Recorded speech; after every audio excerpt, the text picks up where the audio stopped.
Good morning student. आज मैं आपको बताऊंगी कि अनुच्छेद कैसे लिखा जाता है। एक अच्छे अनुच्छेद लिखते समय किन किन बातों का ध्यान रखना चाहिए और एक अच्छे अनुच्छेद की क्या विशेषताएं होती हैं, इन सब बातों से मैं आप लोगों को परिचित कराऊंगी। तो बच्चों, अनुच्छेद शब्द जैसा इसका ये शब्द से ही पता है कि ये पैराग्राफ शब्द का पर्याय है। पैराग्राफ हिंदी में पैराग्राफ राइटिंग जो होता है वही अनुच्छेद लेखन है। किसी भी विषय पर अपने विचारों को व्यक्त करना ही अनुच्छेद लिखने का उद्देश्य होता है। अपने मन के विचारों को व्यक्त करना, अनुच्छेद लिखना, किसी भी विषय पर अपने विचार को व्यक्त करना ही अनुच्छेद लिखने का उद्देश्य होता है। अनुच्छेद लिखते समय लेखक निर्दिष्ट विषय पर अपने विचारों को व्यक्त करता है कि कितने शब्दों में, जितनी समय सीमा दी रहती है, शब्द सीमा दी रहती है, उसी शब्द सीमा के अंतर्गत अपने विचारों को व्यक्त करने का प्रयास करता है।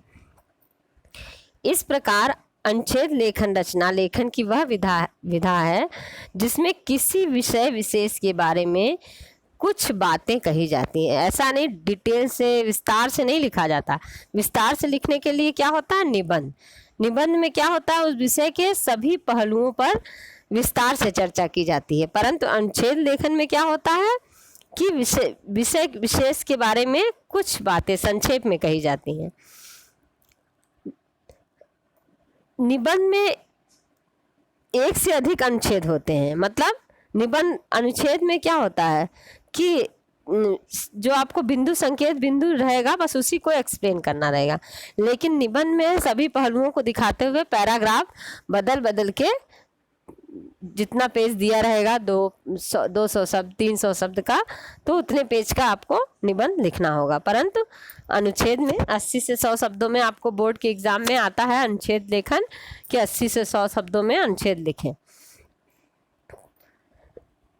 एक अच्छा सुगठित अनुच्छेद लिखने के लिए विषय के अच्छे ज्ञान के साथ साथ भाषा पर भी क्या होता है, नियंत्रण होना चाहिए कि भाषा अच्छी साहित्यिक भाषा का प्रयोग होना चाहिए।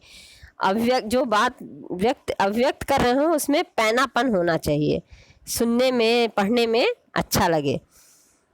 और आपको मैंने बताया ना कि आपके जो पाठ्यक्रम में अनुच्छेद है वो 80 से 100 शब्दों का आता है, यानी एक पेज का 10 से 12 लाइन। एक पेज में कम से कम जो है एक लाइन होती है, एक पंक्ति होती है, उसमें जो है 8 से 10 शब्द होते हैं उसमें।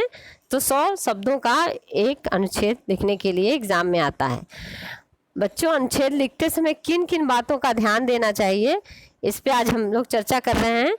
पहला देखिए, पॉइंट दिया है आपकी पुस्तक में कि जिस भी विषय पर अनुच्छेद लिखना हो 80 से 100 शब्दों का ही यह पूरा होना चाहिए।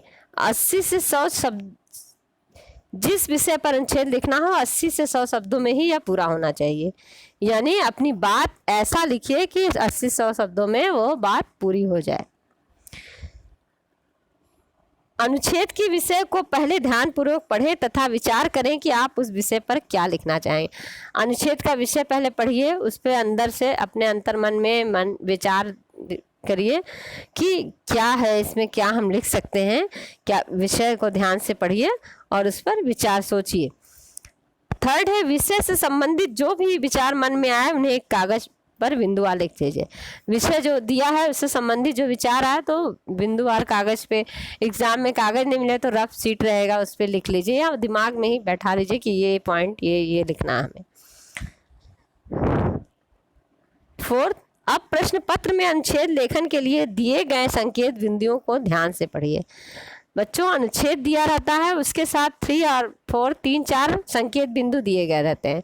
उन्हीं संकेत बिंदुओं को आपको एक्सप्लेन करना होता है, उसी पर आपको लिखना होता है। तो आप पहले संकेत बिंदुओं को ध्यान से पढ़िए।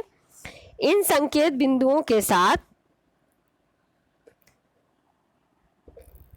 अपने विचार बिंदुओं का मिलान कीजिए। देखिए संकेत बिंदु क्या है और हमने विषय पढ़ा था, मैंने क्या सोचा है उस विषय पर लिखने के लिए, तो उन संकेत बिंदुओं से अपने मन के विचारों को मैच करिए। यदि आपको लगता है कि आपके और एग्जाम में जो पूछे गए अनुच्छेद के संकेत बिंदु हैं वो समान है, तो उन्हीं को ध्यान में रखकर लिखना आरंभ कर दीजिए कि ये पॉइंट है तो इस बिंदु पर ये बातें लिखना है, इस बिंदु पर ये बातें लिखना है। जो संकेत बिंदु दिया रहेगा किस संकेत बिंदु पर कौन सी बात लिखनी है, ये जो सोच के रखा है उसको लिख डालेंगे।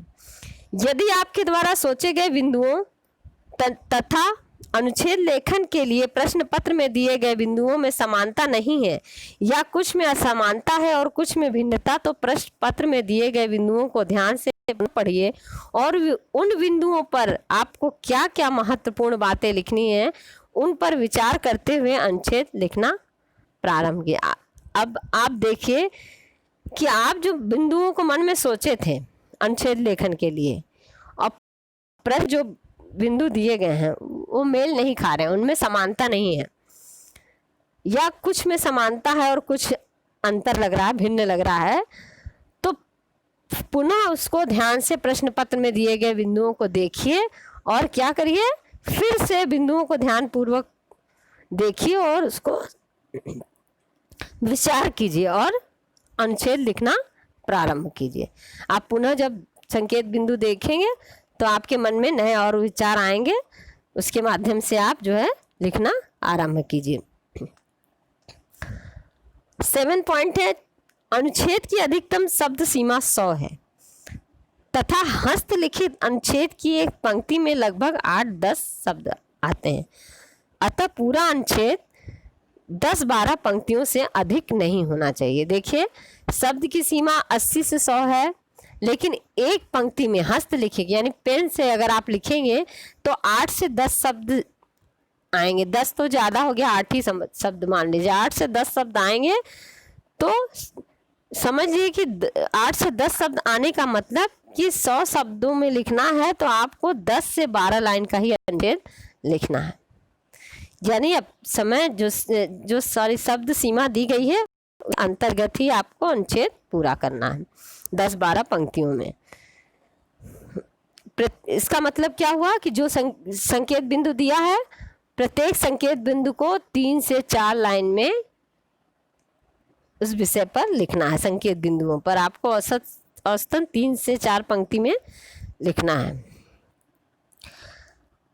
नेक्स्ट है, अनुच्छेद लिखने के बाद उसे ध्यान से पढ़िए तथा उसमें विषय वर्तनी एवं विराम चिन्हों से संबंधित कोई गलती हो तो उसमें सुधार कीजिए। आप लोग क्या करते हैं, एग्जाम में लिखने के बाद कॉपी बंद कर देते हैं, दोबारा खोलकर नहीं पढ़ते। लेकिन देखिए यहाँ पे भी बताया गया है कि अनुच्छेद लिख लिया तो लिखने के बाद उसमें विषय वर्तनी यानी स्पेलिंग कहाँ मिस्टेक है, गलतियाँ कहाँ है, या विराम चिन्ह सही जगह लगा है कि नहीं, ये सारी चीज़ को देखकर उसमें कहीं कोई गलती तो नहीं है, उसको देखते हुए उसमें सुधार करना चाहिए। लिखने के बाद कंप्लीट जब पेपर हो जाता है तो उसको ध्यान से देखिए और उसमें सुधार कीजिए। नेक्स्ट है, यदि अनुच्छेद में बहुत अधिक काट पीट हुई हो तो पूरे अनुच्छेद का पुनर्लेखन किया जा सकता है। अगर आपको बहुत ज़्यादा लिखते समय काट पीट कर दिया है तो ऐसा नहीं है कि कटा पिटा ही उसको एग्ज़ाम में छोड़ दीजिए, उसको पुनः लिखा जा सकता है। कब लिखा जा सकता है, अगर आपके पास समय हो तो। अगर समय नहीं है तो दोबारा लिखने की ज़रूरत नहीं है, कटा पिटा ही आप उसको जाने देंगे। नेक्स्ट है, देखिए अच्छे अनुच्छेद की प्रमुख विशेषताएं। अच्छे अनुच्छेद की प्रमुख विशेषता क्या है कि एक अच्छे अनुच्छेद में निम्नलिखित विशेषताओं को होनी चाहिए, निम्नलिखित विशेषताएं, जिसमें पहली है कि अनुच्छेद की भाषा विषयानुरूप तथा प्रभावपूर्ण हो। अनुच्छेद की भाषा जो है विषय के अनुरूप हो, जिस विषय पर लिखना है, जो टॉपिक आपको मिला उसी विषय के अनुरूप हो। ऐसा नहीं कि पूछा कुछ और जा रहा है और लिख आप कुछ और रहे हैं। और प्रभावपूर्ण हो यानी पढ़ने वालों को प्रभावित करे, पढ़ने में अच्छा लगे। सेकंड पॉइंट है, निर्धारित शब्द सीमा का ध्यान रखा गया हो। देखिए बच्चों, मैं बार बार बोल रही हूँ कि शब्द सीमा का ध्यान रखना है कि जितने शब्द सीमा का बोला गया है उसके अंतर्गत ही आपको लिखना है। तो इस चीज़ का ध्यान में रख करके ही लिखना आरंभ कीजिए। थर्ड है प्रत्येक संकेत बिंदु को भली प्रकार स्पष्ट किया गया हो। आपको बताइए ना कि विषय दिया रहता है, विषय के साथ में ही संकेत बिंदु दिया रहता है। तो प्रत्येक संकेत बिंदु को जो है भली प्रकार स्पष्ट किया गया, एक्सप्लेन किया गया हो उसको, तो अच्छे से उसके बारे में बताया गया हो। नेक्स्ट है जो कुछ भी कहा गया है वह स्पष्ट और संप्रेषणीय हो।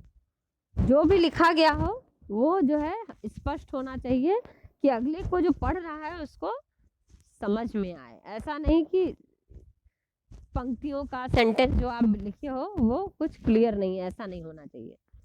किसी भी बिंदु अथवा विचार का अनावश्यक विस्तार ना हो। देखिए जितना पूछा जाए उतना ही लिखना है। संकेत बिंदु दिया गया 3 से 4 लाइन 1 संकेत बिंदु को एक्सप्लेन करना है, लेकिन अनावश्यक विस्तार नहीं लिखना है। लेखन शैली सरल एवं बोधगम्य हो। लेखन शैली जो है आपकी लिखने की शैली जो है, तरीका जो है सरल हो और बोधगम्य हो कि अगले को समझ में आ जाए। नेक्स्ट है अनुच्छेद में रोचकता हो जिससे पाठक के मन को बांध सके। रोचक होगा, इंटरेस्टिंग, तभी तो अगला पढ़ने में रोचक लगेगा, तभी तो पाठक पढ़ेगा। तो पाठक के मन को बांध सके ऐसा अनुच्छेद लिखना चाहिए। अलंकारिक एवं काव्यात्मक भाषा का प्रयोग न किया गया हो। अलंकारिक भाषा एवं काव्यात्मक भाषा का प्रयोग नहीं किया गया हो कि दोहा चौपाई या इस टाइप के पंक्तियों को लिख करके इस ढंग से उसका प्रयोग ना किया गया। विषय से संबंधित प्रमुख बात को अंत में निष्कर्ष के रूप में स्पष्ट किया गया। जब निबंध अनुच्छेद कंप्लीट हो जाएगा तो आप जो विषय दिया है उससे संबंधित प्रमुख बात को निष्कर्ष के रूप में अंत में स्पष्ट करना होगा। ऐसे अनुच्छेद लिखना है। तो बच्चों देखिए एक अच्छे अनुच्छेद की क्या पहचान होती है, अनुच्छेद लिखने समय किन किन बातों का ध्यान देना चाहिए, अनुच्छेद की प्रमुख विशेषताएं क्या होती है, ये हम लोग जाने।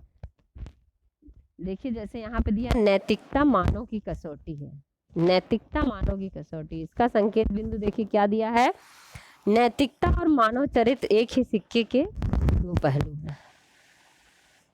नैतिक जिसको मॉरल जिसके पास रहेगा वही जो है उसका जिसका चरित्र अच्छा रहेगा उसी के पास नैतिकता रहेगी। तो एक सिक्के के दो पहलू हैं।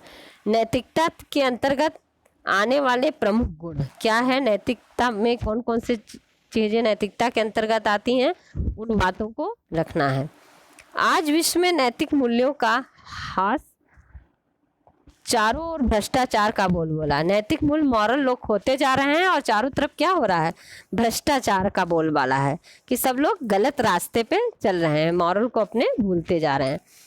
नेक्स्ट है नैतिकता के अभाव में सच्ची सुख शांति संभव नहीं। नैतिक अगर जब मॉरल नहीं रहेगा तो व्यक्ति क्या है, बेचैन है, क्योंकि अगर नैतिकता नहीं है तो हर तरह का कार्य व्यक्ति करेगा, अच्छा बुरा करने से भी नहीं डरेगा, तो उसको क्या है, ऐसे में मानसिक सच्ची सुख शांति नहीं मिलेगी। नैतिक उन्नति राष्ट्र की उन्नति का आधार है। तो नैतिक उन्नति जब व्यक्ति की होगी तभी जो है कोई राष्ट्र भी, तभी व्यक्ति अगर उन्नत करेगा तो हमारा राष्ट्र भी उसके साथ उन्नत करेगा। अगर व्यक्ति का नहीं उन्नति होगा तो हमारे राष्ट्र की भी उन्नति नहीं होगी। तो देखिए बच्चों, आपको मैंने समझा दिया कि अनुच्छेद कैसे लिखा जाता है, अनुच्छेद लिखते समय किन किन बातों का ध्यान रखना चाहिए, इसकी क्या विशेषताएं होनी चाहिए। आप अपने पुस्तक में दिए गए अनुच्छेद को पढ़ेंगे और खुद पढ़ने के बाद बिन देखे लिखने का प्रयास करेंगे। धन्यवाद।